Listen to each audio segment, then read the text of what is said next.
I certainly say, Madam Speaker, and I think Oregonians will agree with me. Political bodies exist to secure responsible government and to execute the will of the...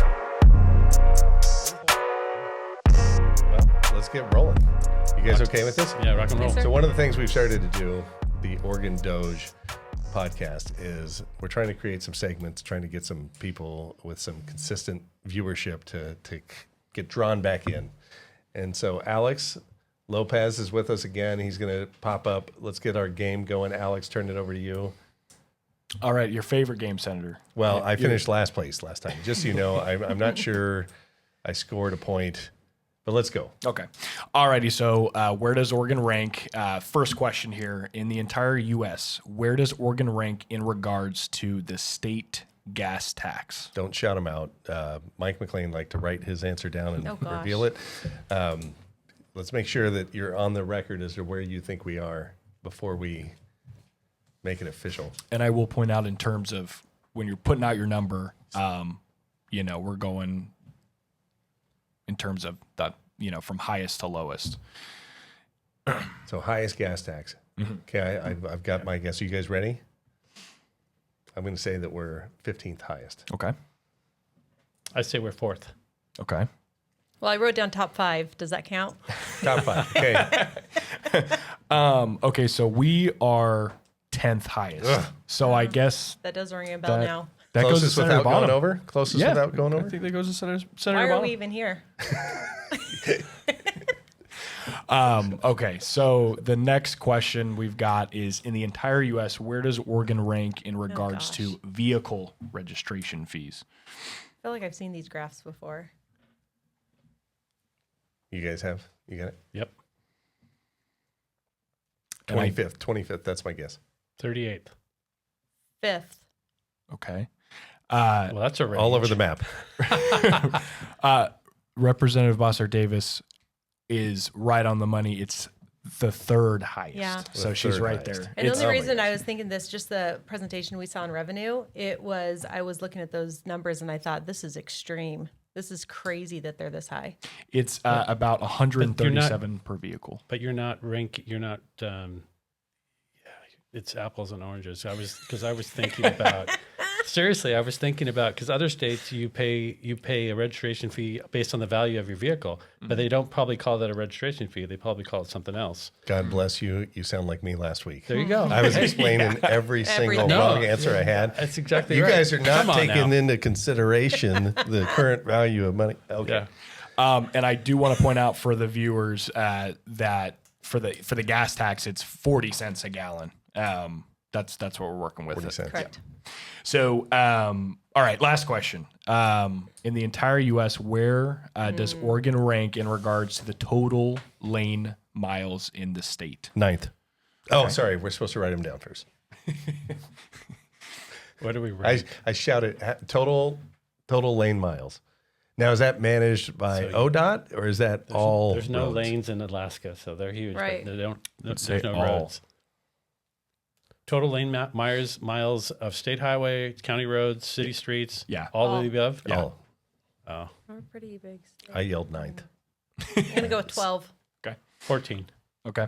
It is 29th. Really? So we're giving that to I'm not Senator Starr. Sure, that seems. It's He's like, He's even questioning again, it when this he is not wins. apples to apples. 162,000 miles. Wow, that's a lot of miles. We have a lot of the state that doesn't have roads. I just thought starting with a fun little game. That's fun. That was fun compared to what we're Tons of about to fun. talk And- about, because there's a lot of not fun stuff we're about to talk about. And you're talking to a couple of the members who are, the transportation, quote unquote, nerds. Nerds. And maybe we don't know our stuff as well as we think we do. Well, We thought we were smarter. but you That's know unfortunate. Oregon stuff. You just didn't know how to compare it to the other states. There you maybe. go. Okay. Okay. Next. All righty. So ODOT, by the numbers, just an overall view here, nearly 2,000 regulations and over 1,250 pages of documents. Could it be that ODOT is doing things that maybe they shouldn't be? Yeah, I would go with that's probably too much and not doing what we would call core mission. Core mission. I'm going to guess that most of those would be not core mission of ODOT. in our opinion. So The collective hour. But let's just dive right into that. So what is the core mission of ODOT? I think if you first think of how Oregonians would think of, I mean, we could talk about what they really need to, but if Oregonians are saying what should ODOT do, you're talking about maintaining, building roads and bridges, making sure that they're plowed, making sure that the lines, you can see them. Like that's going to be core mission of ODOT, making sure that you can get from point A to point B safely, right? And I think that that's what Oregonians think. Okay. Do you agree? yeah, roads and bridges, Roads and bridges. moving freight efficiently. If we had Governor Kotek or the director of ODOT, would they agree with that definition? So the director of ODOT would say that he does what the legislature and the governor tells him to do. So that's his answer. Okay. But I think if you had the governor here, it would be definitely a different perspective than Representative Boshart Davis myself. They would, she would, in my opinion, talk about a multimodal approach to Oregon transportation, and any decisions made would be through the lens of climate and equity. And I would say that that is a too broad representation, especially if we can't keep up with core mission. It would be one thing if we could keep up with core mission of ODOT, and our roads are great and our bridges are great, and then we can move on and do other things. But when those core mission pieces of ODOT are not working, and we're saying that they're not working, then we have a problem.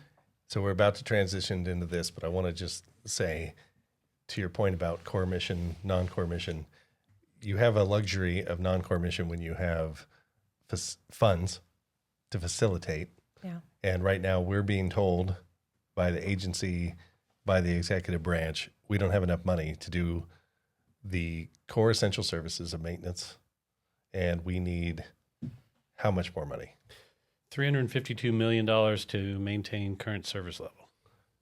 300 Just to not get rid of people. just to not get rid of people. Just to not get rid of people. Just that. 352 million. Not to deliver on projects that were promised from 2017, not to deliver on projects that may be necessary to modernize and keep up with demand on our roads. So that yes and no to that. They would say that 352 million allows them to continue to spend the available resources, and that includes projects, but it doesn't include big projects. But the STIP is full of projects all over the state. Those projects would be funded, provided we give them the 252 million. If we don't, then some projects won't. And the idea that they're proposing is that they would shut down service facilities all over the state. That there would be individuals that are currently plowing roads that would be fired. That striping wouldn't be accomplished. I mean, there's a host of other things. What am I missing, Representative? Well, and I think that this would also it would disproportionately affect rural Oregon. And so when they say that, you have to think that a lot of those roads that we were talking about earlier, a lot of those are in rural Oregon. A lot of those DMVs that they would talk about either less staffing or shutting down, that's going to affect rural Oregon more than it's going to affect the I-5 corridor. So that's when it starts talking to our constituencies, maybe not ours specifically sitting here, but throughout Oregon. Sure. I think that really affects rural Oregon more.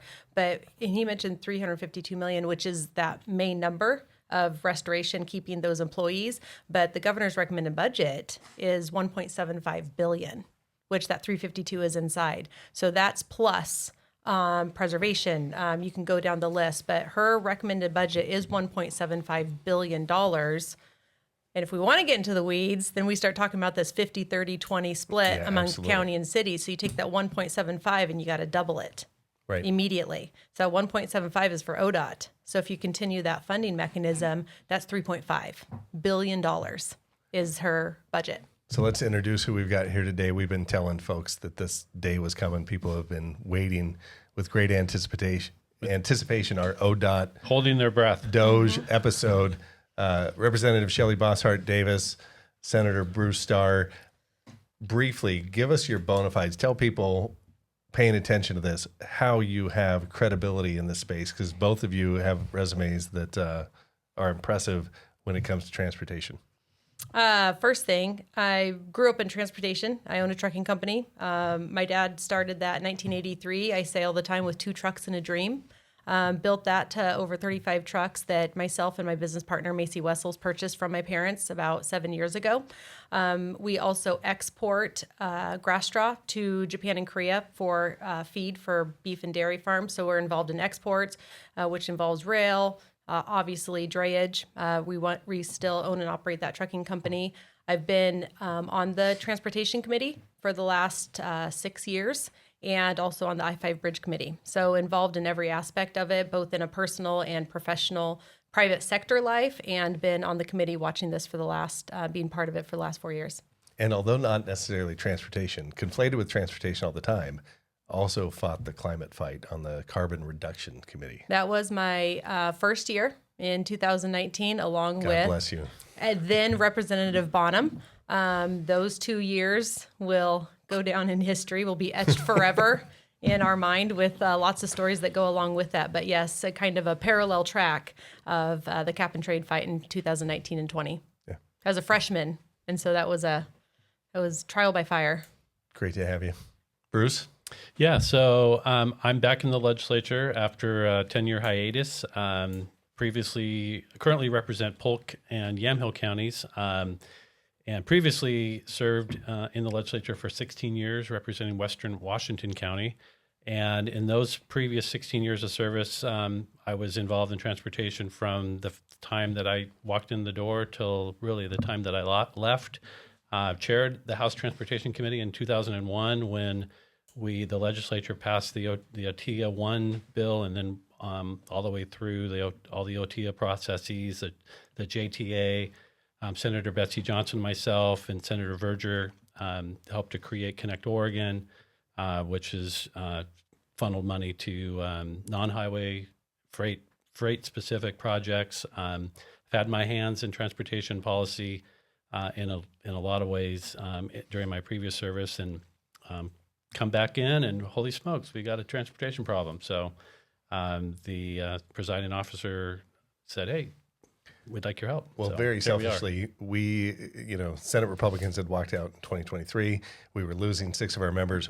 2 of our transportation experts, Brian Boquist, Senator Lynn Finley. Yep. And so you're a godsend in the Senate Republican caucus to have somebody with experience come in. I don't normally make people give their bona fides, but you guys are very credible in the space, and I just want the people back home to know that we're not just sitting here with a bunch of paperwork and opinions, but we actually have some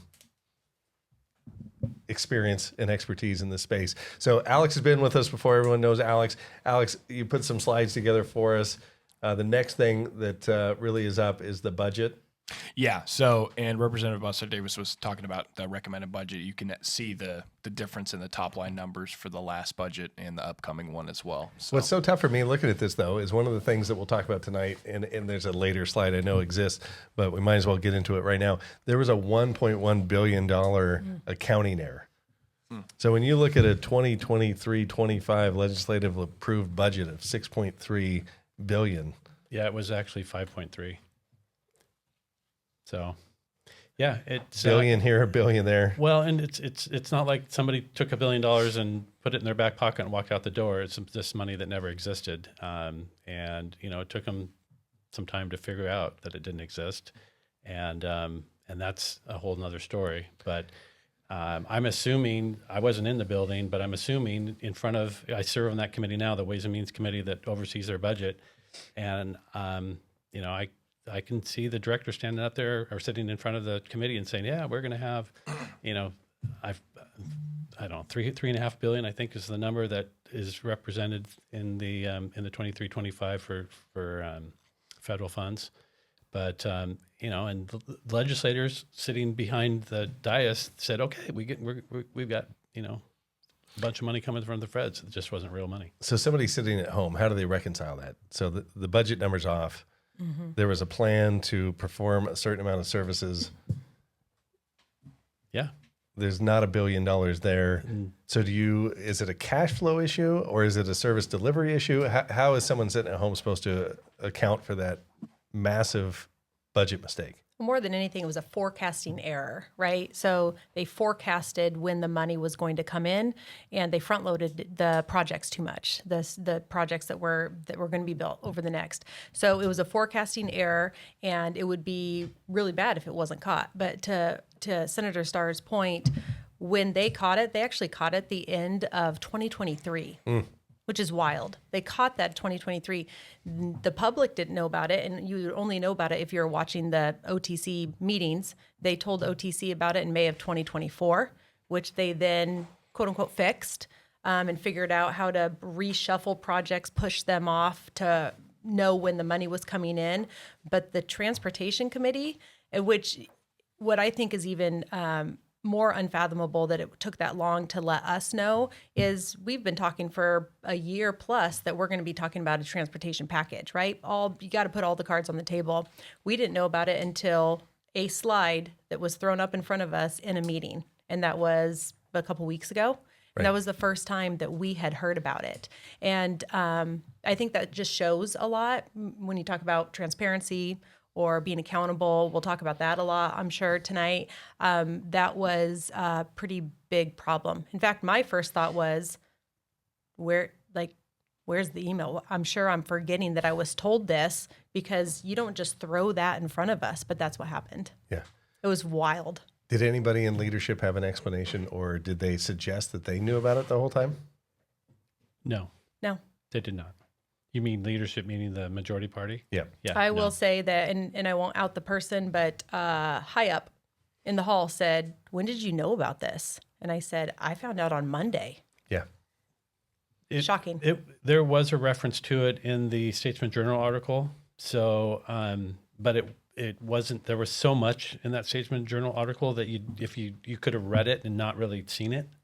But it was referenced in that article that, to a large extent, is what's precipitated, a big conversation about accountability. So one of the challenges, these massive numbers, right? So I remember this interim, Director Strickler and ODOT coming into my office and talking about $3.5 billion, right, that they needed to raise to bridge the gap. That then became 1.75, and I said, how did you cut that in half? Like, now I'm skeptical about every number, including the 6.3. Apparently rightfully so. But your answer, which is the right answer, is that only considers ODOT's allocation of a funding mechanism that historically has been split 50% to the state, 30% to counties, and 20% to cities. And so 1.75 is a sneaky way of saying we still need 3.5. In theory. In Yeah. theory. Mm-hmm. Yeah, they're not fooling anybody. Right. It's a smaller number. But I think that one thing that kind of we should be talking about every time we talk about this budget or this money, these are funds that are different than other agencies, right? ODOT's main part of their budget, the majority of it, comes from the Highway Trust Fund, comes from outside sources. It doesn't come from the general fund. So every time we talk about 3.5 billion or 1.75 billion, this is new revenue. And revenue is maybe a nicer way of saying taxes, right? This is, we say this, raising revenue, but we're talking about raising taxes on Oregonians, plain and simple. So when we say 1.75 billion or 3.5 billion, it's more taxes. It's not existing taxes. We're not changing the existing tax or all the revenue streams. In 2017, there were 7 different revenue streams from that package, which I'm sure we'll get to. But we're talking about raising revenue. So I want to make sure everybody listening that knows that we're talking about more taxes. And I think that we're extremely not just sensitive, but we understand that Oregonians, their number one problem in this state is cost of living. That's it. And so we have to think, before we talk about doing any of this stuff, we have got to acknowledge that that's raising taxes on Oregonians. So even when you hear these numbers, though, whether it's 1.7, whatever the number is, to the point of the misallocation in the budget, the misforecasting, I guess, is the better way of saying that. Mm-hmm. Every time we don't get a project done today, the project becomes more expensive. Mm-hmm. So $1 spent today is $1.20 tomorrow, is $1.50 a year. You know what I mean? And so I guess my question is, as we transition to a conversation about projects that were promised in 2017 and a framework around taxation, 10% or 10 cent fuel tax, 1% employment tax to Payroll tax. fund transit, all those things. And it was a massive negotiation. This was not done overnight. It started in 2015. We had a statewide tour, so to speak, where we went out and we said, hey, we need $3 billion.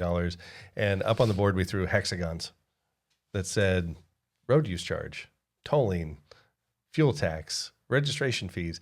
And we didn't tell anybody what we were actually talking about, right? We said $3.5 billion. Here are the different mechanisms that we could use to fund it. But if it took 2 years in 2015 to get 10 cents and 1% and the things that we allocated then, and the numbers we're talking about now, which I know we don't have a slide for this, but it is significant what was presented to you just this week on Tuesday in a report of what they could put forward. These numbers are staggering at a minimum. And again, they're different. At the end of the day, it's going to be legislators and not, the representative from legislative revenue that decides, how we ultimately solve this problem. And my hope, as it has been done historically and how it was done in House Bill 2017, Republicans and Democrats said, we got a problem to solve. Let's figure out how to solve it. And the information that Mazen provided is interesting, but it doesn't necessarily mean that's the direction that ultimately the legislature is going to decide to go, and certainly not the direction that Rep. Boshart Davis and myself are interested in going. So I want to return to something you said at the beginning of the podcast, though, when I said, what's core function? What's the governor's vision? If we put those two juxtaposed against each other and sent them out to the people, I feel like we've got a 90-10 issue here, right? 90% of voters are going to say, do this. Yeah. 10% might say, this stuff's great, and I'm willing to pay for it. Of the 90%, there may be a few that says, that stuff's great, but I'm not paying for it, right? That's what we've seen time and time again, whether it was... Until we get this done first. Until we get this done Right? first. If we get this done first and let's do it well, and then we'll talk about this 10% over here. And so I truly 100% believe that that's the case, that we have Oregonians with us. It's a 90-10, 80-20 issue. They talk about that nationally all the time. It's an 80-20 issue. And don't be on the wrong side of an 80-20 issue. We've got to make sure that we get our core mission, our core function done. But you talked about what the projects that we don't do now are going to cost more in the future. And I just want to, what popped into my head immediately is, if we're okay talking about Abernethy for a second. So Abernethy is I-205. That's the big bridge project there that I'm sure most people have seen, and especially those in that area have had to deal with for a long time. That bridge project originally cost $248 million. Right. That's on their list. That's what it cost. It is currently estimated to cost $812 million. It's a 300% increase. This is wild. And so when you talk about future projects, them having to take that much money and do that project now means there's a whole list of projects that get pushed off that are going to cost more later. Right. So it was interesting when they came and talked about Abernethy in front of our committee. They also sent up an employee, a person that had been in that position for a month, and sent him in front of us. Yeah. That's going to just nail him, of course. I mean, you didn't even put up the fact their original cost was 200 some million. All you did was put up 800. So you're not even, again, putting the cards out on the table. But what was interesting when he started talking about it is he kind of proudly said, this is the largest project ODOT has managed in 45 years. And we would say, this is a failure. Right. Of project management, of project delivery, and yet you're somehow touting it as the largest project that ODOT has managed, and that's a problem. Is there an explanation of cost drivers when they come and they present? They say it went from 270 to 800 million. Yeah, I mean, on that project specifically, the scoping was not done well, to put it nicely.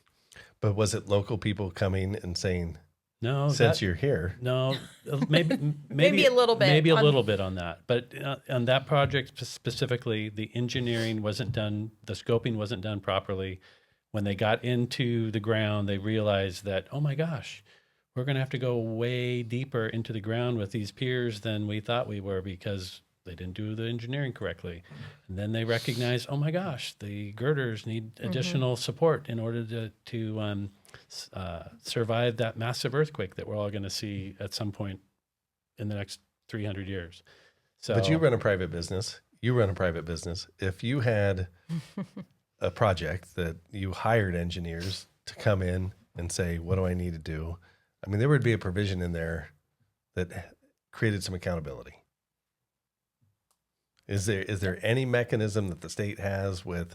So I mean, yes, they can craft agreements depending on whose ultimately stamp is on the piece of paper. Is the stamp on the piece of paper from a ODOT engineer, or is the stamp on the piece of paper from a private sector engineer, A consultant.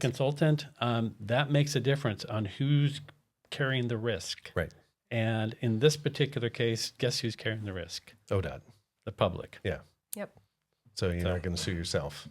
Well, and that's the case, right? It doesn't matter if it's a 300% increase, they find the money, right? It's taxes. Oregonians pay for that. And I want to make sure that people understand with that one, this $800+ million, no extra lanes, no increased capacity. This was not that. That's This was phase the original 2. design of the bridge. Yes. And so that we're talking only phase 1. There is a phase 2 that increases capacity with zero funding, and the $800+ million does not get to that phase. Yikes. Wild. So the numbers, though, I know you're dismissing them. Which as numbers? Mazen's numbers. Oh, yeah. But at the very least, like the lowest number of just straight gas tax he would have is 20 cents. And it doesn't address getting the numbers you need. It doesn't address HCAS, the highway cost allocation study. Well, just to get us to balance with cost responsibility, the vehicles, light vehicles, gas tax need to go up 9 cents, and you got to cut the weight mile tax that heavy trucks pay by 30%, 32%, 32. in order to get to equity. Basically, that each payer is paying their fair share, and that doesn't raise a single dollar for new expenditures. That's just to fix it. And why does that matter? So that matters because cost allocation, HCAS or cost responsibility, at the very least is paying your fair share for the roads. And so there's a whole long algorithm or mathematical equation to say the trucks need to pay this much and the cars need to pay this much to stay in equity with one another. As mandated. As mandated by the Oregon Constitution. And we have found over the last 4 years that we are out. The truckers are basically paying too much by 32%. Actually, this next biennia, they're overpaying by 37%. And so over the course of the last, I think it's 4 biennia, 3, and then this biennia, not years, they have overpaid to the tune of hundreds of millions of dollars a year. So it is, they're overpaying their fair share. It's outside the Constitution, and just what Senator Starr was just talking about was just to get us back in balance. Does not raise any more money. To raise the gas tax by 9 cents, to decrease weight mile is revenue neutral. And so we've been running outside the Constitution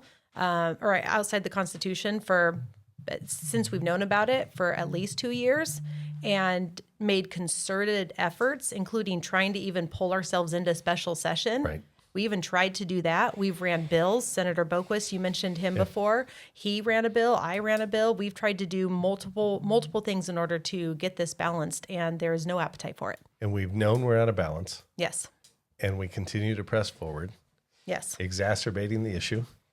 Well, it's caused the Oregon Trucking Associations to sue the state of Oregon because they've overpaid by at least $500 million, at least. And every day we don't fix it, They're paying more. They're paying more. And the number one reason is the state wants the revenue. Otherwise, we just decrease the taxes in order to be within equity of cars. But then the state would lose out on hundreds of millions of dollars a year, and they don't want to do that. Well, and those hundreds of millions translate to projects, and Correct. That's the dilemma that we're faced with. So before we move on, just real quick, just a brief recap. You guys, I think it was in the third meeting, ODOT came in and they presented on the 2017 projects. Mm-hmm. And they gave you kind of a where we're at with those projects. And I don't serve on the committee, so forgive me, but I'm going to ask you this question. I kind of walked through and I was looking at some very specific ones. There was a pedestrian safety road improvement in the city of Prineville where it says dedicated funding in 2017, $3 million. Final total cost, $11.7 million. Yeah. Does that We see it mean a lot. So does that mean that they missed their? So I will tell you that I wasn't in the room in 2017 when that bill was put together, but what I will tell you is legislators put that number in there based on information that they got from the Department of Transportation or the local government whose idea it was. And to a large extent, it's dangerous to do that because the project has likely not been properly scoped. And so that's part of the reason why, dollars that are in a bill don't necessarily equate to what the ultimate cost is. But what we talked about earlier, it's possible too that the scope of the project expanded beyond what was originally identified. Well, and I think that we also need to recognize that we've lived since 2017. We've lived through a time that we, first of all, a pandemic. So that obviously affected projects in general, just with timing. We lived through a massive inflationary time. So the cost of these projects obviously went up. Wages have gone up. Like all of these things have gone up. And so that is definitely part of the problem. But can you imagine being, and Senator Starr knows that I'm no ODOT cheerleader. That is not my job. My job is to oversee the agency, right?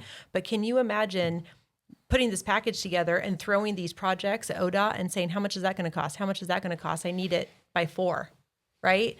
So, and I'm sure it wasn't that. I'm oversimplifying it, but not by much. But probably not by much. But they have this whole in order to do this responsibly, some of these projects take a long time to figure out what it's going to cost. So, to Senator Starr's point, that would be rough. But to your point, you see that if you go down the list of projects, it's almost all of them have increased in price. And so that affects what we budgeted for these projects. Well, that's why I just didn't want people to think, oh, Abernethy Bridge, they got one wrong. No, they got US 97 Cooley Road midterm improvements, $50 million turned into 191.5. Tom McCall Road roundabout went from 1 million to 4.8 million. Highway 20 freight mobility enhancement went from 10 to 17.9. Highway 58, I can go on and on, 7.2 became 18. $20 million roundabout in Terrebonne that, for various and sundry reasons has never even happened and is currently estimated at over $39 million, forcing local jurisdictions, Deschutes County and Jefferson County, to come up with the money to backfill to make the project happen. It's a problem. So there's it's a problem. There's a reason why in 2001, when I, had the privilege of chairing a transportation committee, and we put a package together that the ODOT director at the time, Bruce Warner, came into my office and I told him, I said, I need an overpass in Washington County. We've got an at-grade interchange and people are dying. And he said, that's terrible. He said, I'll check in on it. And I said, if we're gonna do a package, I want that project in the bill. And he says, we don't put projects in legislation. And I said, we don't. And he said, nope, we don't. And so in that package, we didn't. Every time since then we have, because legislators want to know what they're buying. Right. And so that's the dilemma that we have as we try to, in legislation say we want these projects built, and we try to guesstimate, and to a large extent the department, because they may not have these projects totally scoped, are giving us a guesstimate, and then ultimately those guesstimates are wrong. But I do know whatever the numbers will be in terms of what the tax burden, whether it's a road use charge or an increase in fuel, the registration, whatever it's going to be significant. It's going to be impactful if we were to get to where ODOT and the governor want us to be. Now that's a caveat that I'll leave hanging, but those numbers would be significant. And you're asking people that were here in 2017, Senator McLean is back now in the Senate versus in the House. And he said, oh my gosh, for what they promised me for 10 cents in 2017, and none of it's been delivered, they better have a different plan this time around. You got something to say? Well, I would just say none of it, but some of it hasn't been delivered. I mean, but I don't disagree with Senator McLean. Fair enough. So Okay. There are problems there for sure. Let's bring Alex back in. Alex, jump to our next slide. So some fun facts about ODOT's relationship with bikes. Oh, When you think boy. of Portland, you think of bikes. I'm always dodging them whenever I'm driving out there, right? So almost 40% of Oregonians in a recent survey say they bicycle less, according to research published by the Oregon Values and Beliefs Center. The Oregon Department of Transportation has spent an average of about $8.7 million annually since 1985 in regards to bicycles, bike lanes, things like that. In addition to I'm just going to start saying ODOT, but Oregon Transportation Commission approved $55 million in strategic pedestrian and bicycle infrastructure improvements in the 2024 to 2027 statewide transportation improvement program. And this fun fact is pretty, it's absolutely insane. So with today's funding, it would take 150 years to complete the bike and walking system along with ODOT's roadway. So we talk about not finishing things. And So you skipped over a bullet point there that I did, think yeah. is really critically important. Yeah, so I just wanted to get to the fun fact so bad. But there's under Oregon law, it requires that walkways and bikeways are provided when roads are constructed or reconstructed, and mandates that at least 1% of the state highway fund is used for walking and biking facilities. So here's the fun fact: who wrote that statute, and when was it adopted by the Oregon legislature? Ooh, this should have been a question at the beginning. I don't know this. Yeah, I don't know. Was it you? It was not. No, it predated me. It was Oregon's youngest ever elected state representative. Greg Smith. By the name of Earl Blumenauer in 1970. Oh, that of makes course sense. it is. Oh, that Bike- makes sense. the We bike should have pin. known that. 1973. 1973. Greg was young. He wasn't that young. Oh my gosh, he was a kid. 1973. Well, We were and all kids then. so to the point though, it says at least 1%. So Arguably, well, not arguably, they are spending more than that. They don't have to. It's at least 1%. yeah, it mandates 1%, and that was the statute that Blumenauer got in the statute back when he was state representative as a very young Portland legislator, and he never stopped advocating for bikes for the last 50 years. Yeah, correct. He Nice did, fun fact. He did call me a few months ago and said, "Hey, if I can be helpful, because I represent his old district," and he's still advocating. Oh, He's yeah. still out there. Nope, for sure. So, Alex, how do you get on and off of a sidewalk if you're bicycling? So I know where you're going, but before we go there, can we just? Absolutely. He mentions up here the commission $55 million. The number that's in front of me is actually more than that. For the 24, I guess for the 24-27 biennium, I show 70 million. I show 70.5. So Yeah, yep, that's where- $70.5 million Yeah. for bikes and ped. Even worse, just keeps going open up. And folks, we live in Oregon. Yeah. It rains It rains a lot. And I think that this point is really the perfect point when we talk about what do Oregonians want when they're spending their tax dollars.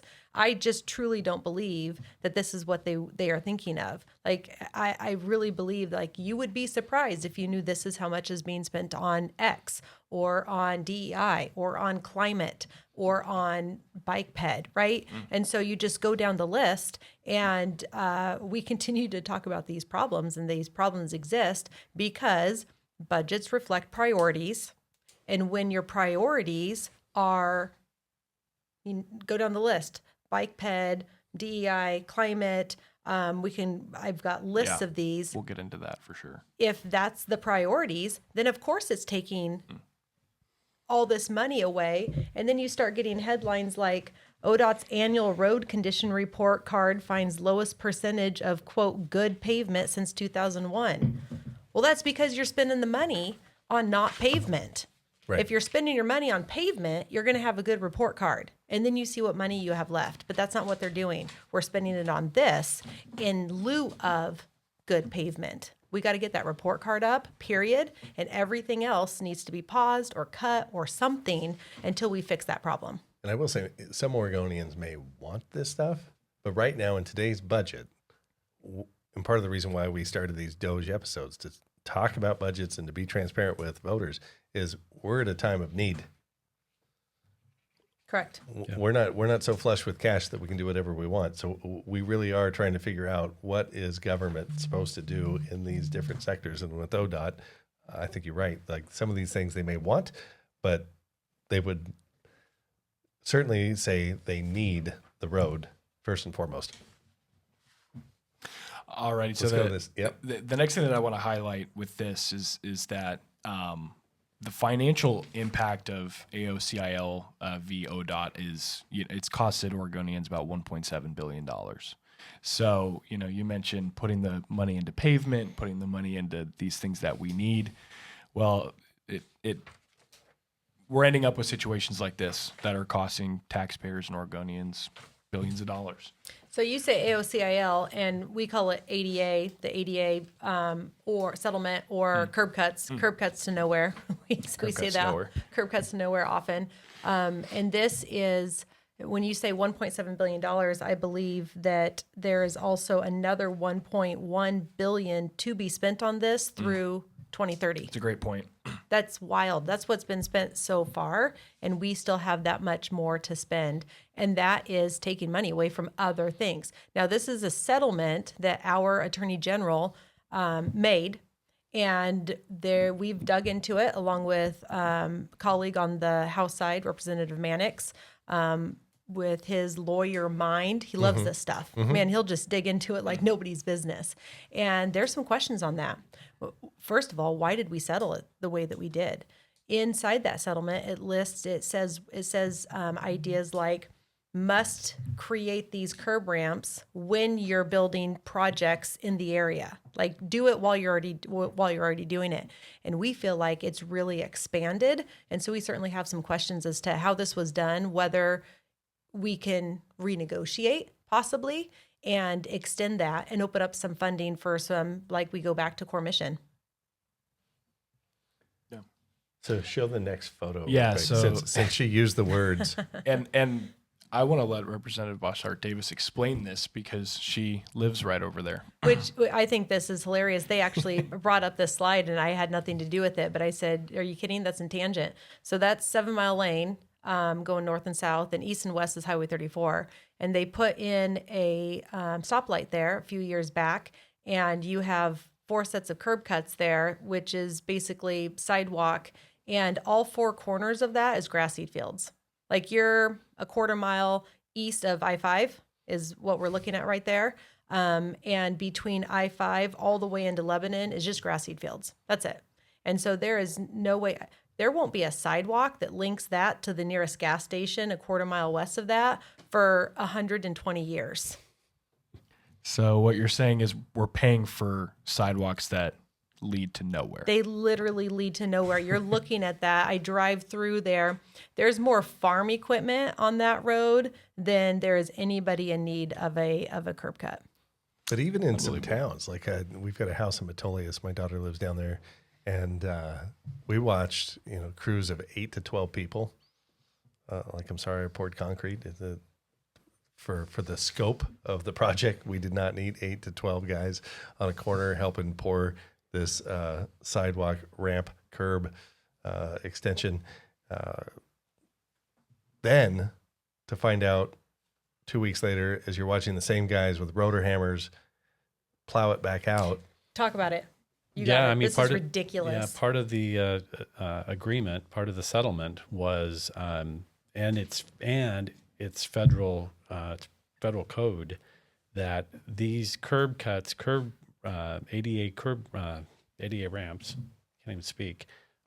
They are The tolerance. that's the word. The tolerance is infinitesimal. I mean, they are ridiculous, but it is in federal law, and every one of these finished curb cuts and ADA ramps are inspected by an inspector, and if they are more than 1/8 of an inch off, they have to be torn out and redone. And that is federal law. That's one of the reasons why the cost of this whole program has gone up, because the contractors have recognized that about 1/3 of the work they have to do, or the work they do, they'll ultimately have to redo it. Yeah. So it's elevated the bids, and that's one of the reasons why I was told when they signed this deal, they thought, and it was Matt Garrett at the time, believed that they could do all of this work for about $400 million. And that was under previous federal regulation, federal standards. And I was told, I wasn't here, but that shortly after, or almost at the same time they were signing this agreement, the feds changed the standards and elevated them. And ultimately this thing, it's blown up as it relates to cost. And Rep. Boshart Davis is correct that we're looking at the agreement as a way to push it the timeline out. There's some caution about renegotiation or reopening the agreement.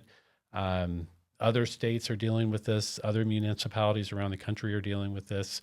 It's one of those things that if we can find a way to save some resources. I happen to believe that this should not be part of the highway fund anyway. Amen. At all.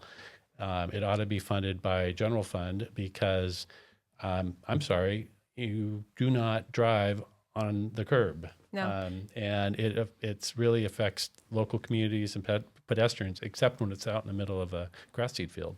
Well, and the AG is the one that settled that. So why isn't that a state problem? Why isn't that a general fund? The problem with this is a lot of this was funded with Garvey bonds that we could have used for other things. That's the whole problem, is using this took up that capacity that we could have spent that money elsewhere. Preservation, bridges, maintenance, roads. And so that's the problem. Yeah, operations and maintenance are a big need. Another aside, we won't go there tonight, but that insurance fund that we have to cover our settlements from litigation, we spend about $10 million a month. We'll be insolvent by the end of the year. We'll talk about that on another episode that's not necessarily transportation related, but There is a link, though. Yeah. When you talk about that, when you talk about ODOT employees that live out of state that have to be their workers' comp or whatever has to be paid for in all of these other states, it's linked to that because you're overpaying for some of this. Just choose up the budget, and that's our problem. perfect. Alex, you ready for the next? Yeah, next segment. Next segment. Did you hear that? We got segments. Wow. Got segments. Segments. Professional. Okay. So, reality check time. The viewers know this is when we bring up a current bill in either the House or the Senate, and we highlight it as it pertains to the agency or as it pertains to the topic. So, this is Senate Bill 715, and it establishes the Cascadia High-Speed Rail Task Force, outlines membership, mission, and duties for the task force, including recommending legislation to legislative committees related to transportation, and designates Metro as staff for the task force, and sunsets January 2nd of 2029 and takes effect on the 91st day following adjournment and sign and die. So the meat of it is it appropriates $10 million from the general fund to Metro to carry out provisions of the measure. So I'll have you speak to Metro and It goes to Metro? yeah. That's lovely. Why not? So high-speed rail. Mm-hmm. And Well- high-speed rail in this region is how fast, Representative? I mean, I would say it's absolutely ridiculous. But I mean, Cascadia High Speed Rail Task Force, and they want $10 million? Yes. We heard this in the Correct. committee, didn't we? Just last week. But is this comparable at all? Like, can we compare this to California and their high speed rail? What is it? Boondoggle Yeah, California High-Speed Rail. So here's a quick brief. The California High-Speed Rail project was originally estimated at $33 billion in 2008 with a completion date of 2020. Legislators demanded an audit to investigate where the $17 billion had gone. Can you imagine? No clear timeline exists for completion. Project is obviously behind schedule. The fate of the project remains uncertain. It's ridiculous. But the point that I'd like to make is this isn't really high-speed rail. It's slightly faster than current rail. They call it high-speed rail. Because slightly faster rail doesn't sell. Well, I've actually been on a high-speed rail in Asia on a maglev train that does go about 300 miles an hour and is quite amazing. That's not this. Yeah. I've been on the Shinkansen in Japan Yeah. many times. Been to Japan 13 times. Yep. And I ride it every single time. They've got an incredible system. The Willamette Valley is not Japan. No. It's not. Well, and again, California, going back to your point, if they don't get $7 billion infusion, I mean, how much money have they dumped into it? And it does get to that point where you're saying, well, man, should I spend the next dollar and get closer to an end product? Or, like, at what point do I cut bait? There are, I mean, this is a time to cut bait on this idea. I mean, this is not Elon Musk's Boring. loop. What is it in Tesla It's the loop Is boring. in Las Vegas. Vegas. Yeah, he's it's got the Tesla loop It's underground though. So with the Boring Company. that's not this either. Or Brightline in Florida, a private company Mm-hmm. coming in saying, hey, we'll bring $8 billion to the table and we'll build this. And here's the things. where that there's actually population that makes it maybe pencil. And Yeah. need. Yeah. Well, they're talking to the Brightline, I think, is talking to New Mexico right now about Santa Fe, Albuquerque connection. But again, a private company coming in with a private plan, that is not this. No. Nope. More money to Metro. It just shocks me. I didn't know that. How come I missed the whole metro connection? I missed that too. That even makes it even sweeter. Next, we've got what DOGE is all about. Okay, so we've looked into the numbers. I do want to give a shout out to Ben Schmoller, who's a fellow DOGE bro who was supposed to sit in his chair tonight, Doge, bro. but he can't make it. He had to go back over the mountain. So, but this is ODOT's social equity and civil rights budget. And it's about 29 or almost $30 million budgeted out for the current service level. So why does ODOT have a social equity and civil rights budget? Well, I want to stand up what Senator Boshart Davis said earlier about what she believes ODOT should be and maybe what others hope it would be. And I'm curious which category this fits into. Not core mission. Well, I also say, when we're talking about this particular, looking at it, if we look at the whole enterprise of Oregon, the enterprise system, all agencies, the executive branch, we have a DAS. We have a Department of Administrative Services. If there's anything important regarding HR related, why do we have a money in the different agencies? Because we're looking at ODOTs, but I'm sure that all the other agencies have this too. Why is this not in HR and DAS? So you serve on Ways and Means. Yep. Every budget that you've looked at has a social equity a budget item or department. And how long have those line items been in those budgets? So that I don't know. I really don't. Well, I would suggest that you look at an executive order that the former governor wrote. I would guess around 2018, maybe. I don't know for sure. I wasn't in the building, but I think that was the beginning of all of this spending.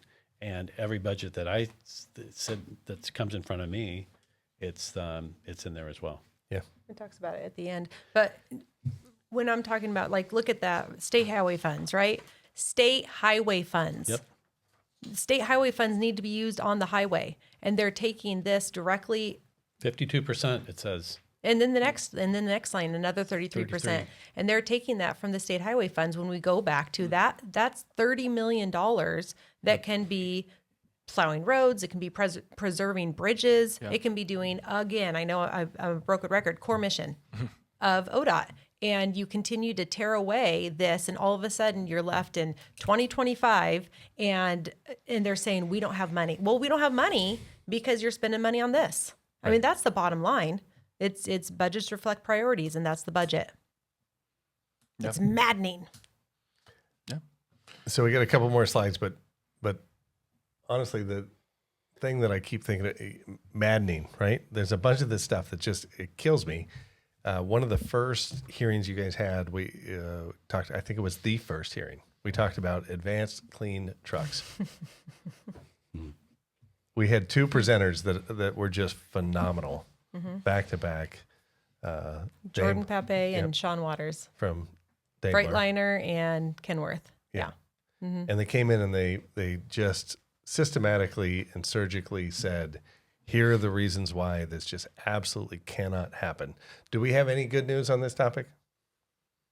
We'll say the first good news. There's a bill out there, House Bill 3119. It's my bill. It delays this clean truck rules by 2 years. And just in a real quick, the clean trucks is part of CARB, California's Air Resource Board, that mandates a certain percentage of electric vehicles. So we're talking about trucks and heavy duty tractor trucks.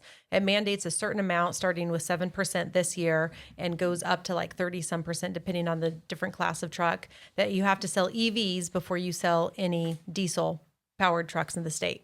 That's a huge problem, especially when you're talking about Class 8 tractor trucks. So House Bill 3119 delays that by 2 years. So the good news is that bill is still alive. It's made it through the deadline. That bill is still alive. And the also good news is there's multiple Democrats that are not just supportive of the idea, they're actually on the bill. And right now we'll call it a political process. This isn't rooted in reality. This is not logical. This is political at this point. And even this morning, there was an email that went out again from, I believe, Climate Solutions, and I think the title was Gasp. This bill is still alive. But it literally said gasp, like it wrote out gasp. I don't understand. But this is not a reality problem. These don't work. In fact, I believe in the state of Oregon, there are 12 Class 8 tractor trucks that are electric that are running in the entire state of Oregon. Wow. 12. Well, what was the example that was put forward? It was Daimler said, hey, we had a plot of land. We had 2 acres. We had $2 million. We had a partner in PGE that had load capacity, right? You got to have the energy capacity to deliver to the charging station to put into the truck to begin with. And it took them 2 years to complete. And he said, if you're going to put forward advanced clean trucks and expect there to be the infrastructure necessary for the equivalent trucks on the road that exist today, you need to build 55 of these a week for the next year. In order to, and think of the land use that you would need and the power capacity. A couple statistics that go along with that. They have one supercharger in the city of Portland that you're talking about, and its uptime is about 50% because thieves keep stealing the wiring. Yeah. So it doesn't even work 100% of the time. That's just one of them. So you think that would be happening all across the state. But also, if you just talked about 100 electric trucks, okay, the heavy duty electric trucks, the same power needed to charge those trucks equals all the houses in Eugene. Right. Makes no sense. Makes no sense. I mean, infrastructure, we can talk about range, we can talk about cost. They cost about 2 times what a diesel-powered trucks cost. They don't have the range that they do. You can't haul more than 80,000 pounds. And in this state, we can haul up to 105.5. So most capacities can't even use this. It's not rooted in reality. It does not make sense. It needs to be delayed. And it is still alive, and I will say that is positive news. But Jordan put forward, in that presentation as well, to get the same load capacity, you need 2 trucks. So you need 2 drivers, right? So everything they laid out, I watched the entire hearing and I thought, oh my gosh, by the time they were done, I thought, this thing's dead. The governor saw this and she's going to, say, oh my gosh, reality is this can't move forward. Slapping them in the face. Right? Right. What would you like? Honestly, it's a no-brainer. So Bruce Starr's governor, you had put forward this terrible idea, and you watched that hearing. Like the next day, you're like, let's undo what we tried to do. Yeah, it would be automatic. Wouldn't you also think this is embarrassing that I'm standing behind this? Obviously, that doesn't work. And the God's honest truth is that there is a environmental community in this state that has too much power. And that is the only reason that it is not moving forward. And that's really shows the case for some of the problems in Oregon. But that's the problem that we have in front of us. All of that to say that elections have consequences. Elections have consequences. It's true. So, there's no doubt. We need to change the leadership in this state. 3119 is so reasonable. It is a 2-year pause. That's it. Just delay it, and we'll see if we can build the capacity. We're not arguing climate change. We're just saying this program clearly doesn't work. Is not viable. Clearly. The technology is not there. The investment's not there. In fairness, and I know it's your bill, and you were trying to be reasonable with it, but if I drafted it, I would have said this needs a 10-year pause. Like that, that would be the closest thing to reasonable to give the technology enough time to catch up to where we are. And I'm not sure 10 years will be enough. Well, it's not. You look at previous legislatures basically saying we're going to outlaw internal combustion engines by 2035. Which is where the governor So still that's 10 years from now. got that a priority. And Not going to happen. how is the grid set up to accomplish that? How is our, how many nuclear power plants are we going to build in the next decade in order to fund that? In order to power all these vehicles? It's just ridiculous. Well, we got activists out on the Tesla lots exacerbating the problem. That is true. It's true. Well, just to think of this, it's not even just your tractor trucks that are going down the highway. Think of your tow trucks, Right. your cement mixers, your utility bucket Fire trucks, trucks, your fire trucks. right, yeah. Like you think of these are all built on trucks and chassis, right? They're all a a good point. heavy duty truck with a chassis that is then upfitted to spec, whatever that is. Fire truck, dump truck, you name it, utility truck. Thank you for the graphic. That's a good graphic. Well, I'll send this to Jacob. We'll get this up on the You screen. guys want to hear, though, can I just say just a Please. huge amount of irony? If you think of a Class 8 truck, okay, there is a difference only through CARB and DEQ between a quote-unquote rigid truck and a tractor truck. So a tractor truck has a fifth wheel that then hauls trailers, okay? But a Class 8 truck that is upfitted to something, think it's a cement mixer, it's the same truck. It's the same engine. It's the same. But in CARB, we treat the tractor truck differently than we treat the rigid truck. Why? Because they have no idea. They don't know what they're talking They about. don't know what they're talking about. It's a good point. Again, it's maddening. What's happening at the same time with diesel technology? It's the cleanest out there. And that's another big irony is preventing the cleanest, most efficient, most fuel efficient, clean diesel truck on the road from being purchased. Yeah. So you're holding on to older engines longer because you simply cannot purchase a brand new truck in this state right now. And that is the irony of it all because you're preventing sales from the cleanest diesel out there.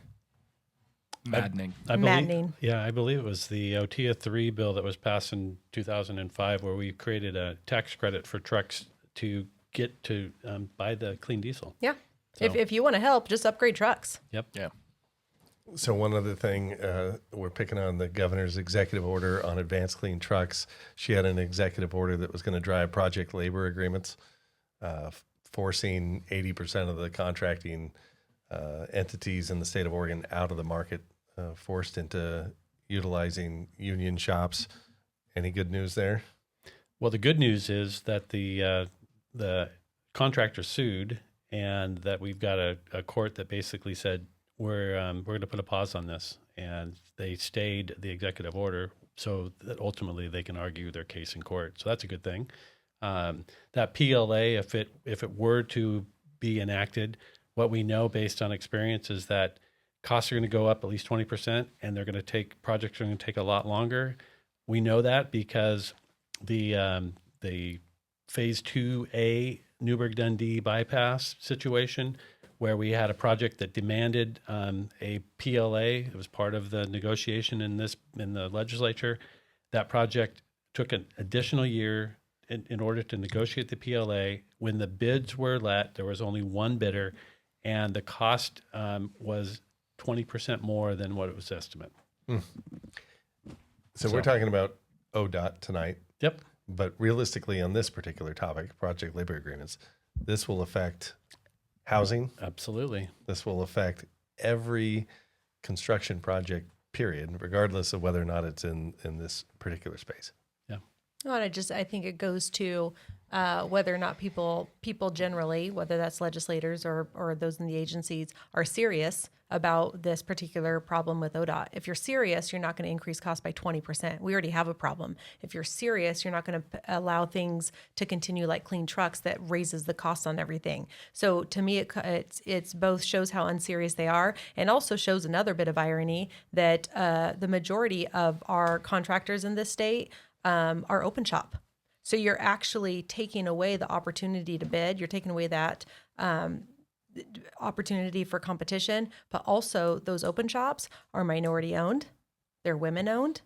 And so you're actually doing the complete opposite of what you always claim to champion, and you're disallowing minority owned and women owned businesses to compete. They are the ones that have been in my office It's a travesty. demanding that this be overturned. Absolutely. And again, you're being very polite in the way you're talking about this. I think it just absolutely showcases the corruption that is inherent right now in the majority party. The governor doing this political favor for her friends right before Christmas. We saw it with the passage of Senate Bill 916, a political favor to our union friends who helped get Democrats elected into the supermajority.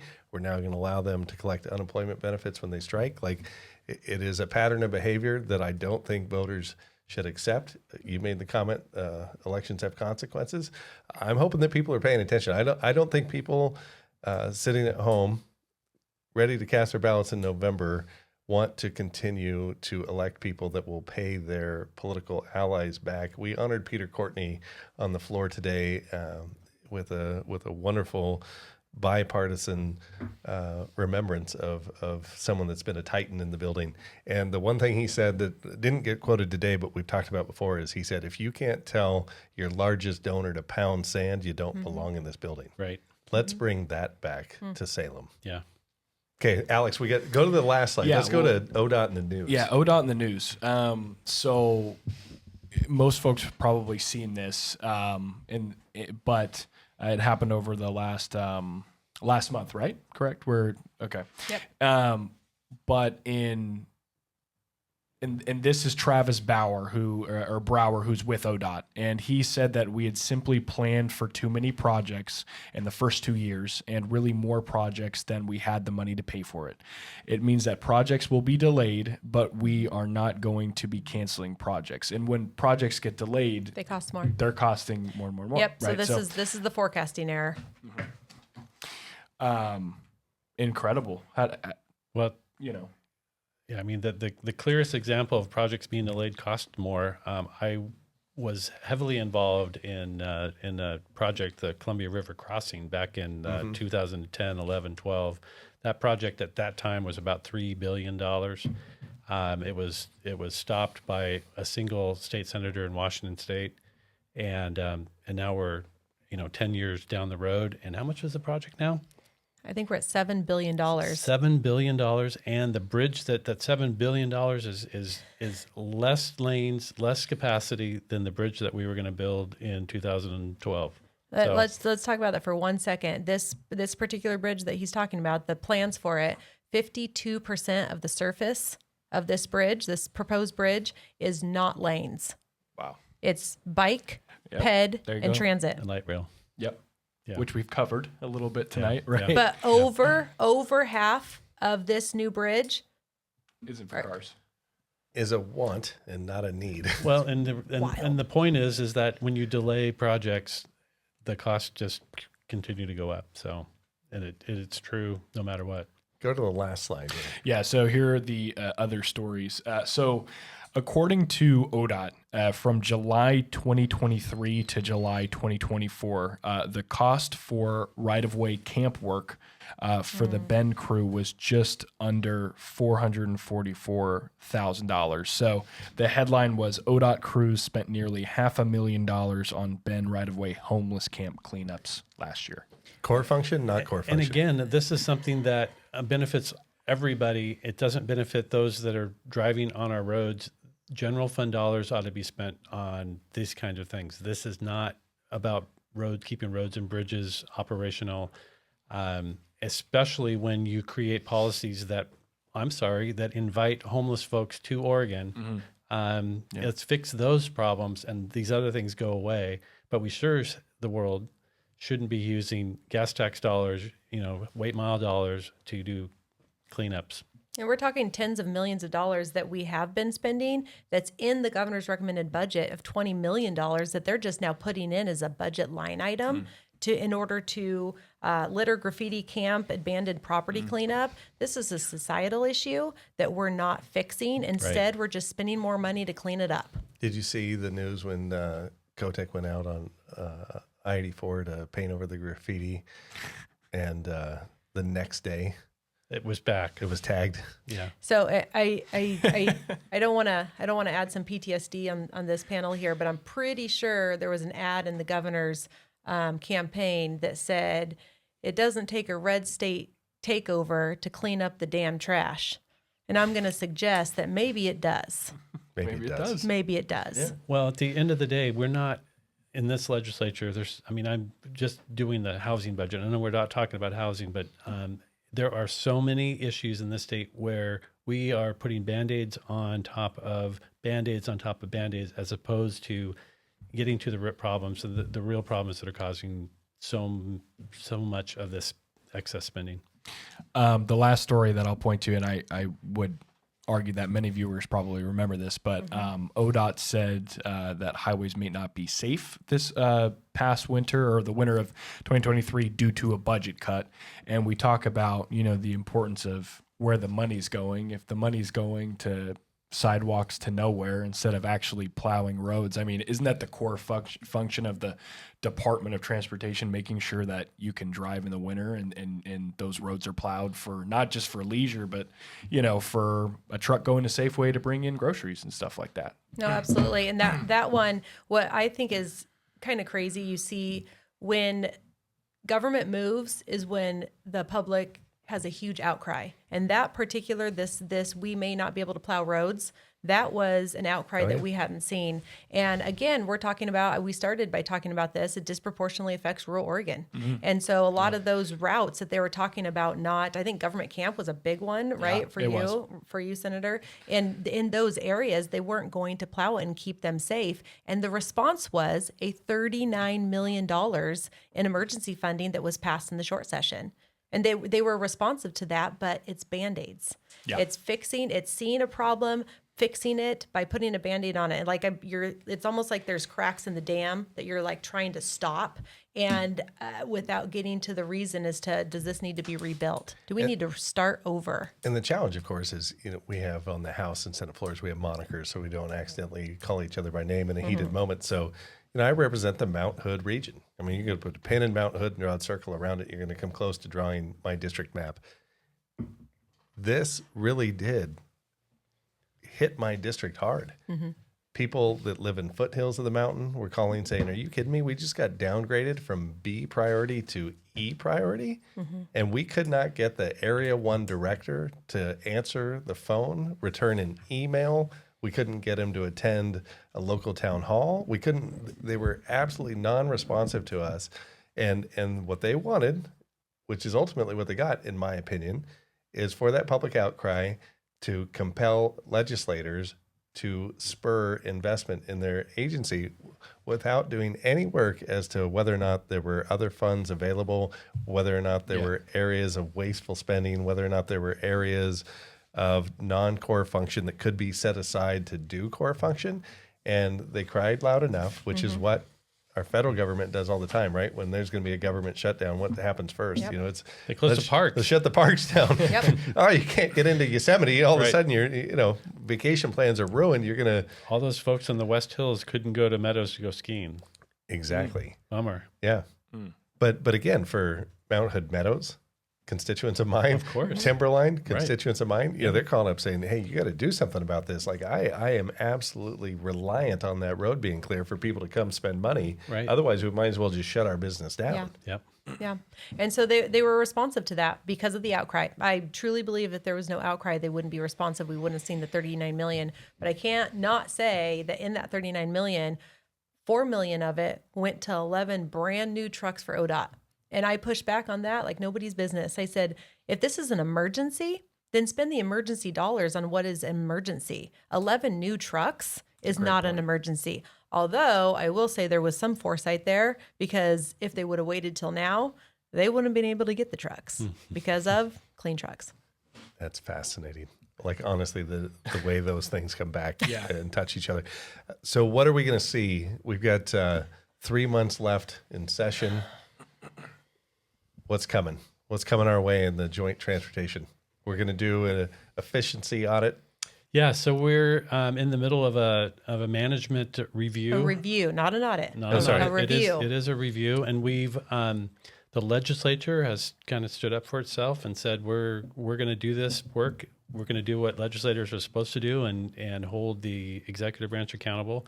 So we've hired 2 individuals, really qualified individuals, one from Utah and one from Colorado. They both run big agencies and delivered projects, so they know the right questions to ask.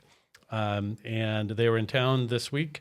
They're going to continue to do their due diligence and dig into this agency. And I'm hopeful that they will come back with some recommendations on how this agency can do better as it relates to delivering projects. I happen to have my opinions, but I'm not a highway engineer, and I haven't run a 4,000 person enterprise in my life. But I certainly look at this agency, and there's a number of things that raise my question marks, and so that process is underway. In addition to that, Representative Boshart Davis and I and our Republican staff are digging into this budget. So we've covered some of that tonight. And, we continue to talk about core mission. We continue to talk about priorities. Redirecting existing dollars to roads and bridges is going to be really important. Putting a pause on some of these things that maybe if everything was perfect would make sense. Clearly everything isn't, but we'll continue to push hard. And at the end of the day, we'll see if we have partners in that on the other side of the aisle. And I think it comes down to, is there a political will or a political appetite for some of this? There is no political appetite. We started this podcast off with saying we're going to take more money from Oregonians. We are not going to just go out and ask for more money to throw money at a problem in order to maybe fix it. I don't prescribe in throwing money at a problem fixes problems. So we'll see what kind of political will is part of this. But you also mentioned in this podcast in 2017, they started that in 2015. And so I know that I personally am on no timeline. It's got to be fixed right. But also we understand that there are needs in ODOT that needs to be considered. So it's going to be interesting the next couple months. Well, you were in the meeting with the governor and myself when I suggested to the governor that her proposed budget wasn't based in reality. You remember what she said back to me? I remember at the end of the day, she asked you to be more optimistic. Yes, she did. Exactly. And then when you said, I just don't see it in the cards that we're going to get $3 billion in new taxes, and she leaned in, how much can you get me? Well, we'll see where this goes. Thank you so much for joining us. Appreciate your time. We're going to continue to knock out, Alex. We're going to go down agency by agency. Hopefully, before the end of session 2, we're going to have you back at least one more time, because this is an ongoing conversation and a big topic. Do you happen to know what's next? It's probably going to be DEQ. DEQ. Oh, man. Yeah. Well, that'll be a hot one. And then we'll have Boley coming in right after it as well. So Awesome. got some good stuff. Stay tuned. Stay tuned indeed. We'll see you back soon.